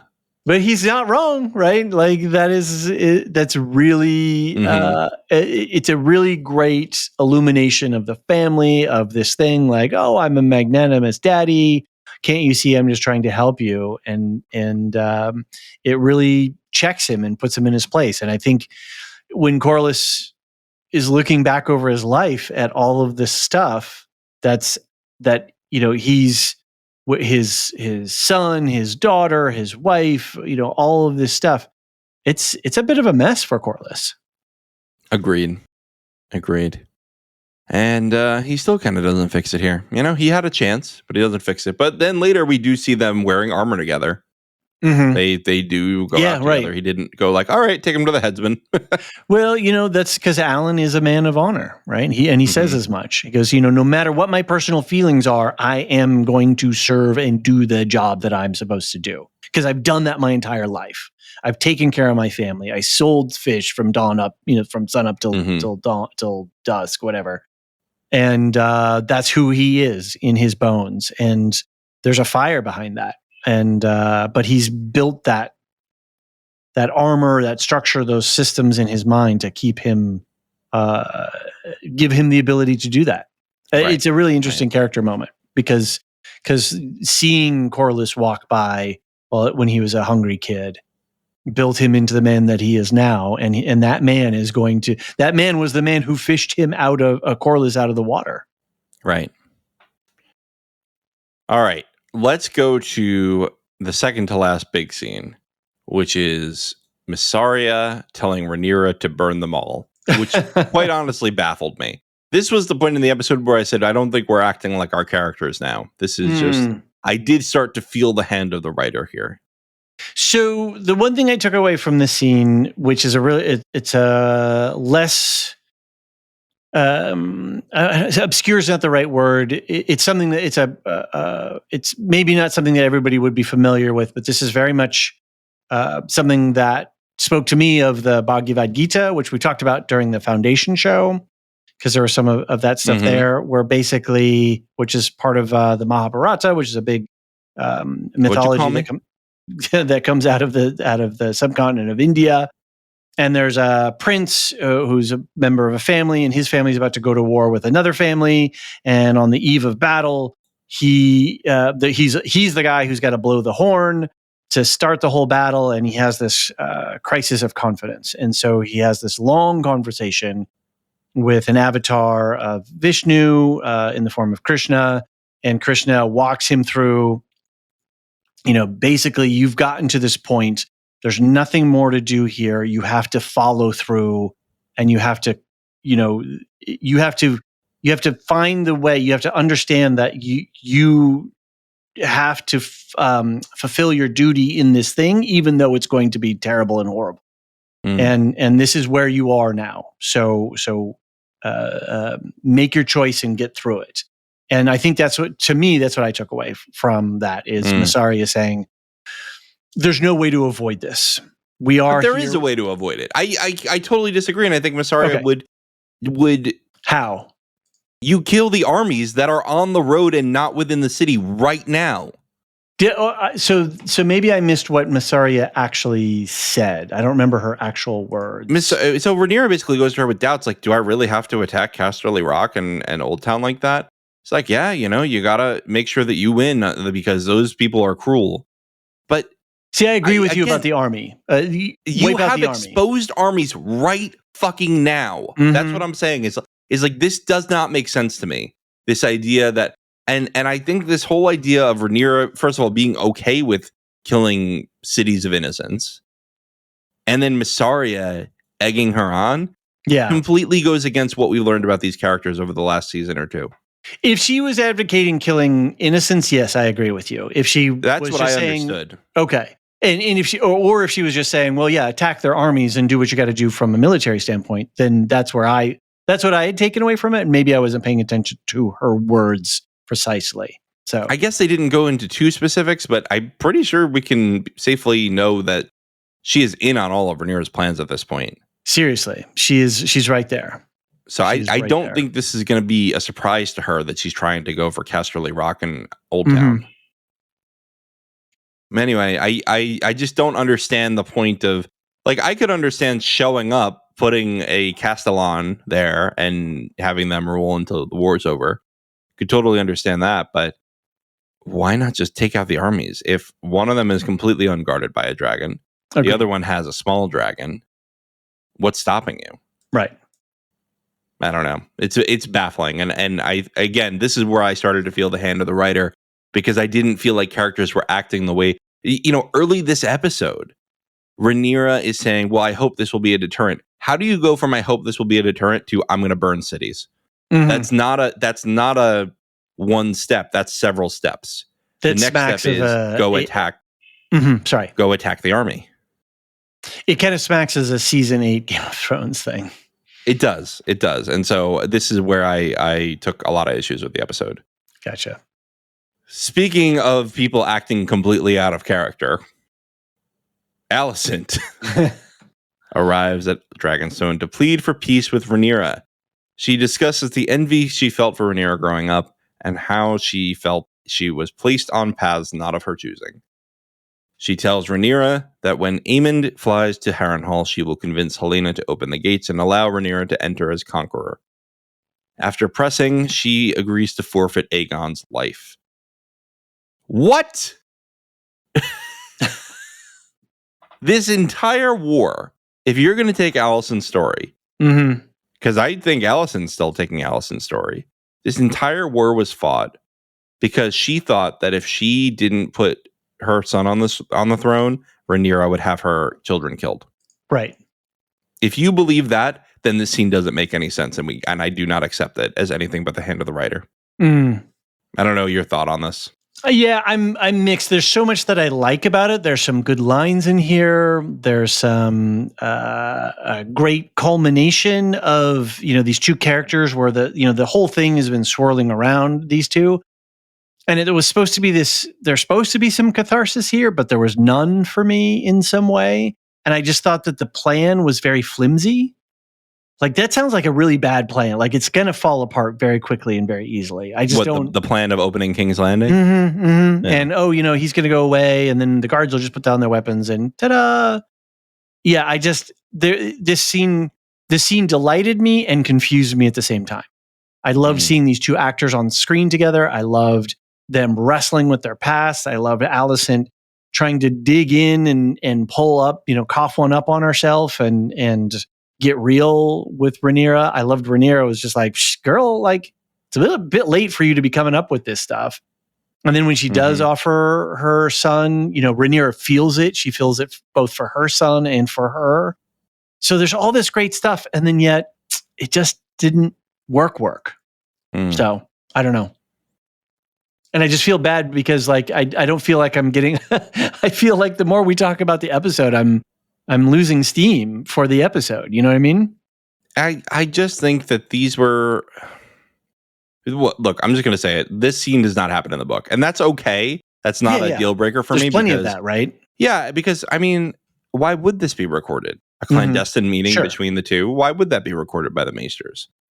That's totally fine. I do not buy, one, I don't buy that Alicent would have willingly agreed to have Aegon executed. Second, I don't buy that Rhaenyra would insist on it. Especially if Aegon's that defeated. That I did buy that though. Really? I did. Yeah. That she said like there's nothing. So this goes into the question of choice, but it's not a choice of destiny of what the gods will, but what society demands. The society demands that if I am to become the legitimate, if I'm going to regain some of my legitimacy as the ruler of this kingdom, I have to put down any usurpers. Whoever they may be, and they need to die, and they need to be, people need to see the evidence of their death. That's the way the mechanics of this, that's the way the arithmetic of this world works. And so I got that Rhaenyra got that. How they worked that out, though, how they worked it out in that specific dialogue, yeah, I don't know that I was moved by it. You've convinced me that this is plausible. I will say that. You've convinced me that this is plausible for Rhaenyra's point. Right. Oh, I didn't mean to. Okay. Well, you did. So good job. All right. Well done, me. I still don't buy the Alicent thing. I just. She shows up like so easily. Sorry, I interrupted you. Just the protection of her children is so fundamental to her character that I just don't think that that's plausible. And there's no amount of dialogue that could have you make me believe that she really will forfeit Aegon. Now, you could read this as it's a ploy. She will actually shuffle Aegon away. And perhaps that's the point, right? Maybe that's Aegon's the point. Shuffled. Aegon is shuffled away. And Rhaenyra is not going to be able to tell the difference between she shuffled him away or somebody else did. Ooh, I like that. That's a good angle. I hadn't thought about that. Anyway, so I do think that's something that they're leading to. So let's give them credit for that. Okay. I don't think this scene worked for me. And these two just show up. Oh, I'm just going to pop over to King's Landing. Oh, I'm just going to pop over to Dragonstone. Right. Nobody has security. And man, it's just strange. All right, let's move on. I do think the show has suffered by one thing. I think in season 1 they rightly focused on the relationship between Alicent and Rhaenyra. And I just think that story finished towards the end of season 1. You had a few dangling threads with it early season 2. And now the story's been told, and we don't need them to interact anymore. And I thought it was a really good end to that story, bookend, when Alicent says, all right, well, maybe I was wrong, but it doesn't matter. There's been no mistake. This is where we're at. 100% agree. That is a great character motivation, is I'm too stuck and I don't want to die and I don't want my kids to die, so I'm doubling down. That's an awesome villain. And it was high stakes in the moment because they were in King's Landing at the Sept or whatever. Yeah. And so you felt the tension of that. And why did you have to mess with that? This undercut that completely. I agree. I think I agree. Good, because I'm right. So we come to the montage, the trailer for season 3, as I call it. That's really what it is. It's the trailer for. I mean, this is like a third of the outline here.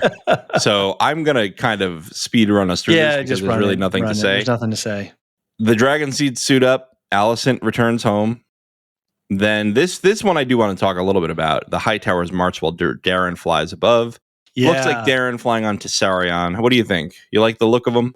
I didn't get enough to get a look. It was just sort of it's too small. There wasn't enough room to see. So. Well, also Tessarion's supposed to be a very small dragon, younger than what's the name of Jace's dragon?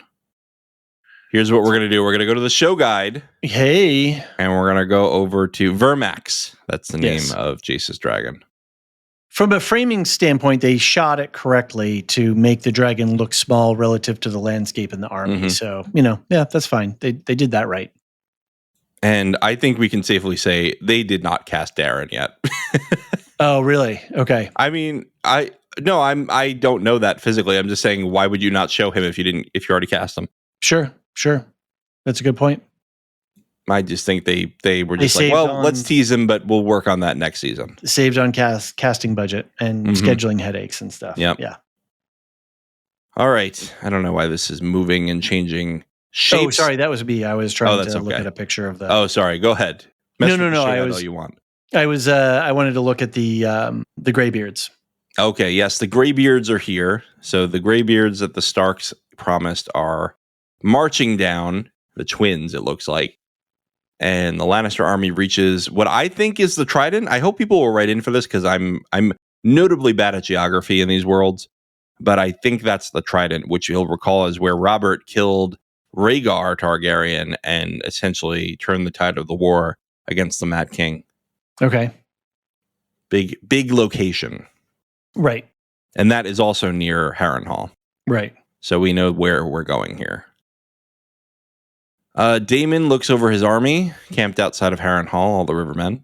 Mm-hmm. And then Tylan and Corlys both sail towards the blockade. I really love how Lohar just kind of pops out. Mm-hmm. Mm-hmm. Tylan's just enjoying himself, and Lohar's like, and hello, I'm here. Hey, buddy. Yeah. They kind of mirror that scene at the end of Game of Thrones season 7, where Dany's sailing across the narrow sea, and they have the whole fleet of ships sailing like that. I did get a little bit of the nostalgia buttons from that. Okay. And then Rhaenyra finds Sheep Stealer. Right. Who's looking pretty ragged. Yeah. As a raggedy looking dragon. Very cool. All right. Can we talk about, though, Otto's imprisonment? What's going on there? What do you think? No information. That such scant information. It's like, okay, granted, we got the mystery solved. Why nobody's been able to find him or where he is, but who, where, when, why, how, anything. Yeah, it's a real mystery. Yeah. Which is a little bit frustrating. Do you think, here's a theory that I've heard that I like. You think when Larys was sent to go find him by Aemond, he actually turned him over to the Beesbury clan? Mm. Because he's like, well, fuck you. If I can't be him, neither can you. I like that. That is a good theory. I think Larys was involved. That's my theory right now. That works. I could buy that. And then Alicent again looks worried. That's really well we're out there. Yeah. And then finally we see right before the last couple shots, which I want to talk about in a little bit more detail. We see Larys and Aegon, who looks miserable, in a cart being taken away. Yep. So this closing montage, they have these two beautiful shots that really mirror the two, Alicent and Rhaenyra. I really love these shots because, to me, these frame what the characters want, right? Rhaenyra wants to be part of the histories. She wants a scroll to be in that slot written about her. Interesting. And Alicent wants to be free. Mm-hmm. I really think that showcases the character as well, and I think they were really smart shots. I agree. Yeah, the Alicent one definitely gives that sense. And I would say not only the histories, but she's also constrained by society and the histories. She's constrained by the Song of Ice and Fire. She's constrained by the rules of society. I like it. I think that's right. That's right. Well, did we complain enough about the episode? I'm done. I'm sorry that I dragged you down with me. I feel like I was a bad influence on you. You were a bad influence, but you weren't selling me on something that wasn't there below the surface. I really tried to be fair. Really, really tried to be fair to this show. But then at the same time, I was thinking to myself, but this is HBO. And this is the biggest franchise they have. If they're not putting the money into it, if they're not putting the time into it, if they're not putting the resources into it, then they're doing something wrong, and that's on them. I agree. That said, I am very excited for season 3. I think it's going to start off with bangers. I just saw something popped up on my email. House of the Dragon to end with season 4, season 3 to begin production early 2025. Yeah. That's in the HBO Reddit. So beginning production next year. So again, we're looking at 2026 minimum. Well, production is probably shooting. They're probably in pre-production writing right now. So right. Well, let us know if how you're feeling. We'll take it all. We'll have a little therapy session. We'll work through our issues. We'll work through our feelings. Hopefully, we'll pull up some lore bits. Some of the maesters will write in and correct us on some of our knowledge. HOTD@thelorehounds.com. Send us a voicemail by either going to our website or recording a voice memo on your phone and email that to us. I believe Nancy's going to skim the Discord a little bit, but hopefully we'll just stick to the more substantive comments. And we'll hash it out on Thursday, and then you and Alicia are going to dive deep into the lore on Friday or sometime the weekend. Like you'll get that. Yeah, I think we're going to record it Friday. Okay. I just want to say I hope people heard the positives in between the complaints because I really did enjoy this season of television. I don't feel like it was a waste of time or anything. No, I think it was very good. It needed an episode or two more, but I'm certainly going to be watching season 3. I'm sure we're going to cover season 3. We're going to be covering Night of the Seven Kingdoms. We're going to be covering season 3. Yeah, day 1. 100%. And I think it'll be a lot of fun going forward. So if you were a little disappointed by this finale, I think you have a lot to look forward to. If you are not afraid of book spoilers, join me and Alicia to talk about those. And join everybody on the Discord because the conversation is rocking over there. People are digging into a lot of stuff. So join us there. We have a great community. Great mod team, great community and conversation. Where nerds, what did we say? What's our... Where the nerds find a home. I like it. I like it a lot. Cool. Plenty of other stuff on the Lorehounds feed. I believe Deadpool and Wolverine still needs to come out, so that'll be out soon. And I know Aaron is doing a boys wrap up this week. Cool. On Radioactive Ramblings. Woolshift Dust, I believe, has something new coming out this week, so check out that feed. Sorry, I didn't do the weekly schedule yet. And Rings and Rituals is continuing the season 1 rewatch. Don't forget to tune into that. I'm reposting their episodes so that people can re-experience them as we get closer to Rings of Power. For subscribers, I just did a video-based breakdown of the new Alien Romulus trailer. And that's a lot of fun. So I kind of go through and break apart each of the scenes and point out a lot of Easter eggs and fun stuff like that. And then today also we released a crossover podcast with Aisha from Every Single Sci-Fi Film Ever. And we're teaming up, the two podcasts are teaming up to tackle some Alien coverage where it's the 45th anniversary of the 1979 Alien movie, as well as the new movie, Romulus. And so we're going to do a academic conversation sort of in the style of Every Single Sci-Fi Film Ever. That's what Aisha does. Brings in a couple of academics. We talk about wider social impacts of things and what's going on in society that inform the film. So we've got 2 great guests lined up for that. And I think that's going to drop on the 17th of August. And we're also going to do a conversation around talking just about the movie Alien from 1979 for the 45th anniversary of that. And that's going to be Alicia and Aisha and myself. And hopefully Ron is going to be able to make it. We've got a schedule, but life sometimes gets in the way. So we're pulling for a 4-person conversation about the movie. And then about a week after, August 16th is when the movie comes out. About a week later, we're going to have a Lorehounds one-shot review of Alien Romulus. So very cool. All right. And I'm looking forward to it. I really loved your video breaking down the trailer. It made me want to see it more than I did before, just when I only watched the trailer. Oh, cool. Well, maybe they'll join us on the pod. I'm going to say that's doubtful, but I'm going to be enjoying it from the sidelines because I'm tired after Outlaw Summer. Fair enough. What are you calling fall? You had a really catchy name. Oh, yeah. It's Fellowship Fall. Fellowship Fall. I love it. All right. Should we get out of here? Let's do it. Let's just do our quick shout outs. Do you want to do the shout outs? I would love to. All right. This one's called Dr. Stinky. Here we go. Ooh. I feel like I actually have some dancing shoes on. Discord server boosters. Gnarls. Aaron K. Tiller the Thriller. Dork of the Ninjas. Duve71. Captain Gingy56. Athena Ajalea. Adrian and Tina. We've got some new server boosters. Yay! Thank you so much for making our community space all that much better.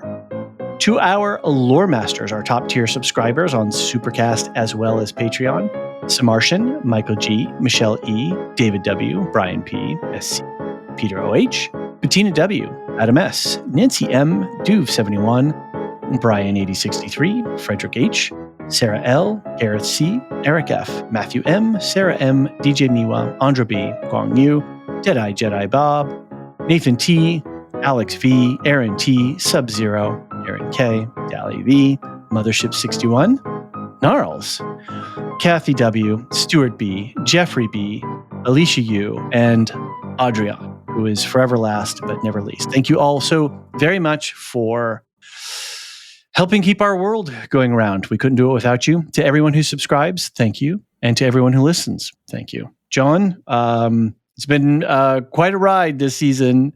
And thanks for all that you've done to make this podcast so much fun. Well, thank you, David. It's been a pleasure talking Game of Thrones, House of the Dragon with you. We've had our ups and downs, our laughters, our crying, and now it's time to say goodnight until feedback on Thursday. See you then. The Lorehounds podcast is produced and published by The Lorehounds. You can send questions and feedback and voicemails at thelorehounds.com/contact. Get early and ad-free access to all Lorehounds podcasts at patreon.com/thelorehounds. Any opinions stated are ours personally and do not reflect the opinion of or belong to any employers or other entities. Thanks for listening.